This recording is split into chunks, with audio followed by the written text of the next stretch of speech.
What advice would you give aspiring front of house person that's trying to get in? Don't lie. Tell the truth. I mean, honestly, what I would say, I don't recommend lying, but I describe touring, especially live sound, I describe it as a big wheel. You got to do whatever you can to get on the wheel, but once you get on the wheel, it keeps spinning. It keeps spinning. It keeps spinning.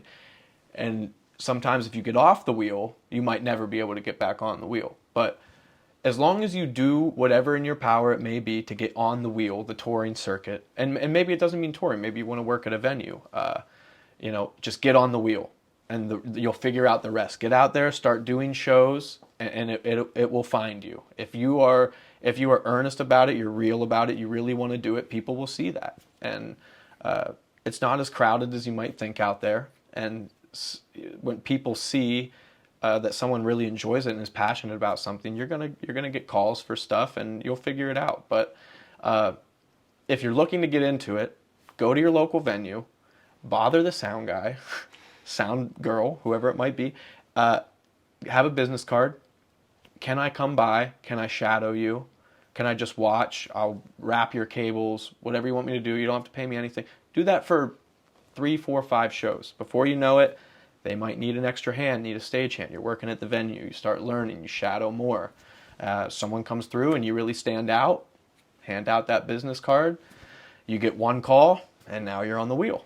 I think that's really excellent advice, and I also think what is really poignant, you mentioned earlier, is that you had all these different jobs, right? Because the scale of the band, when it changes, you can start compartmentalizing. Yeah. But I think it's really great that you did those things. Like for me as an engineer, it was really important that I was also a musician, that I'd been on both sides of the glass. You know, that I had difficulty getting the engineer to understand my vision on this side of the glass, and then being able to now communicate on this side. So I think when that person is trying to get on the wheel, doing those different jobs, whatever they are, makes them more understanding, more empathetic if there's one of those nail-biter moments, right? Yeah, certainly. They know what should be done, or they could help, or... Certainly. And I definitely wouldn't recommend everyone try to jump into doing 3 jobs on the road at the same time. But yeah, it really does. And you just learn so much from doing the show. Especially from touring, because every day is a new venue with a new challenge. This can't fit there, Yep. Especially starting out. This can't fit there. The PA is from the 70s. There's no bathroom. Who knows what the challenge of the day might be, but you learn so many things every day, and you're able to apply that same knowledge, because nothing's too different from an arena to a club. It's all the same principle. Band goes on stage, mics go in, sound comes out, everybody's dancing.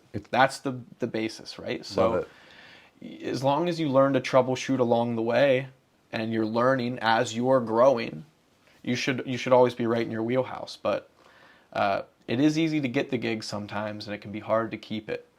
That's another good piece of advice. Be careful how far you cast your line. Just because you want to make sure what you're doing, you can do it and be impressive at doing it, and that's how you get calls and get a reputation. Okay, so speak to that for a second. You, especially as you move in later into the industry, you might get some calls for acts or jobs you never thought you'd have a chance to work for, and your initial reaction is just yeah, I can do it. And then you might get a list of the requirements, and they need you have to have a broadcast mix set up, and there's you need this mix for these people, and these mix, it all comes from front of house, and you have to spec it out yourself, and you need to do the PA, and you might be like, well, I really want to work for this artist, but I don't know if I can do all that. Probably shouldn't say yeah to the gig. I've just been careful, and maybe it's a conservative way to go about the career, but I don't want to get myself in a situation where I can't do my job at 100% of the expected rate. I've had offers before of stuff I didn't necessarily feel comfortable with, or thought maybe I could see myself having an early exit, and it was just a lot of pressure. So especially being young and coming up, I didn't want to have the pressure of I might lose this job, because I'd been there before. I'd felt that pressure before, and I'm very careful to not put myself in that position. obviously there's always going to be times where you're uncomfortable, and that means you're growing, or so being uncomfortable every once in a while is good, but to try and be in a place where you're not so shell shocked by anything that can go wrong, or the problems that might occur are above your knowledge level, you don't want to be in places like that, because it is a revolving door and the wheel has a lot of people trying to run on it. So that leads us to technology. So how do you see, like I went to see you two recently at the Sphere. So how do you see technology changing, redefining that front of house position? You mentioned like, okay, you got to do broadcast, you do this. So give us some of the examples of where you see that going. In some ways, I'm scared of the future of live sound, or even studio sound for that matter. With the advancement of AI, it makes me wonder how long until AI knows what we want to hear better than we do. What I do know is that is not yet. It would be great. There's some auto mixing technology that's starting to come out. Something like that in the future, I feel like is going to be something that really solidifies itself as an industry standard sort of piece. Something that's like a plugin that just automatically knows what it's hearing, what's bad about it, what's good about it. I'm sure it'll be AI driven, and hopefully that's where it stops. Hopefully it's not someone working remotely to mix a show to 10,000 people in a couple years. I wouldn't be surprised if it was. Yeah, I mean, that stuff is happening, remote mixing.